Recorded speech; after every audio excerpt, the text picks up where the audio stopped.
Peace be with you. Those who've been following me for a long time know that I put a great stress on who Jesus is, and that we tended to reduce Jesus to one ethical teacher among many, right? So I've complained about that for years, the reduction of Jesus simply to the level of a great teacher.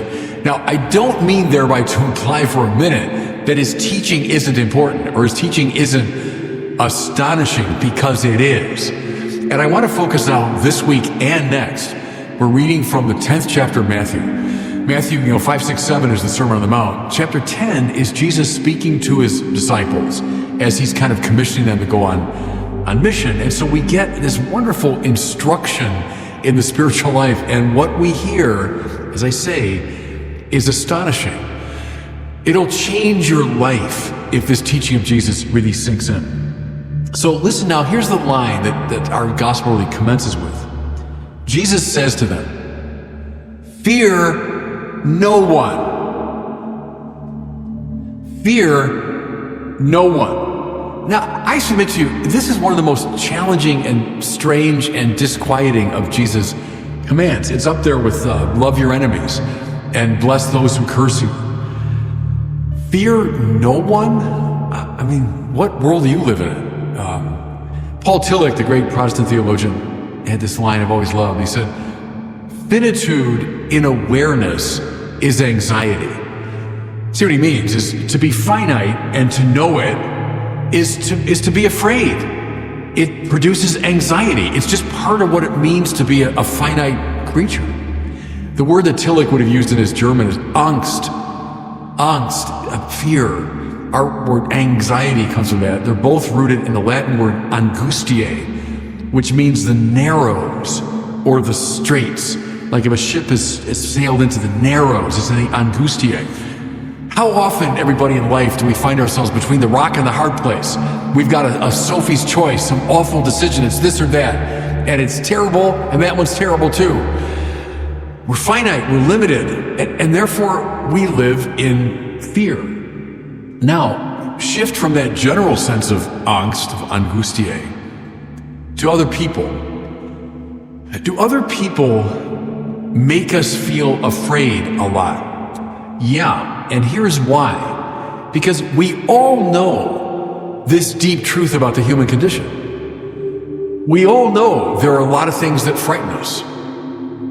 Therefore, if you want to control somebody, you want to hurt somebody, you want to manipulate somebody, frighten them. Find out what they're afraid of and use that to manipulate and maneuver them. Yeah, I'm kind of a student of history and biography, love reading about the presidents and great historical figures, and I'll just say it bluntly, one thing practically all leaders have in common is this principle. They know, okay, if I want to bring people somewhere from point A to point B, I want to lead them. One method is to find out what are they afraid of, and then threaten them with that. If you got enough power and you know what people are afraid of, you can get them to do whatever you want. And that's why a lot of us go through life afraid of a lot of people, threatened by a lot of people. All right, so Jesus says, fear no one. Well, again, how is that possible? If finitude and awareness is anxiety, and it is, and then ruthless people know how to use our fears to manipulate us, well, I mean, how do I avoid being afraid? How do I find a place in this life where I'm not afraid? He commands us, fear no one. Think of the opening sermon of St. Pope John Paul II. What's his great line? Be not afraid. And John Paul II, heck, he lived through the Nazis, he lived through the worst of the communist dictatorship in his native country. I mean, he knew all about, listen, the ways that ruthless and tyrannical people frighten others into acquiescence. He grew up with it. He lived in the midst of that culture. And yet, it was precisely John Paul who could say at the beginning of his papacy, don't be afraid, echoing this command of Jesus, fear nobody. Okay, so how's that possible? It's possible, everybody, if and only if you go through something like a metanoia, Remember I told you before that word in Greek, we translate it usually as conversion. Meta means beyond, nous means mind. Metanoia means go beyond the mind you have. Change your way of thinking and seeing. Can I suggest, change the fundamental attitude of your life. Now, what do I mean? Well, in terms of this gospel, it means transitioning from a preoccupation with the body to a preoccupation with the soul. Look at all the things I've been talking about, the things that frighten us. I'm afraid of losing comfort. I'm afraid of losing peace. I'm afraid of losing my health. I'm afraid of pain. I'm afraid of, look, all these things that affect me at the level of the body. And that's exactly what ruthless and tyrannical people use to manipulate us. Our fears of these bodily pains. But what if you made a transition? What if you underwent a metanoia? And now the center of your life is not your body and its preoccupations, but the soul. Now, what's the soul? Let's call it that dimension of you that connects you to God. That eternal dimension of you. That new and deeper center that links you to the power that is here and now creating the universe. Oh, think now, Teresa of Avila, live in the interior castle. It's the same idea. See, move from the kind of dangerous, superficial side of your life to this deep place in the center where you live in communion with God. From that central place, you can look at the body and all of its successes and failures and preoccupations and fears with a certain detachment, because you found a place of peace beyond the fears associated with the body. See, we're talking, everybody, about one of the most fundamental moves in the spiritual life. The only one that can say, I'm not afraid of anybody, is someone who's moved from the surface to the depth. Now, let's make this more concrete. Think of someone like St. Thomas More, a hero of mine. More had every possible advantage in terms of his bodily well-being. He was a very wealthy man. He was an aristocrat. He lived in a fine mansion. He had the respect of his peers. He was well known all over Europe, a renowned literary, political figure. He was a confidant of the king. More had all that.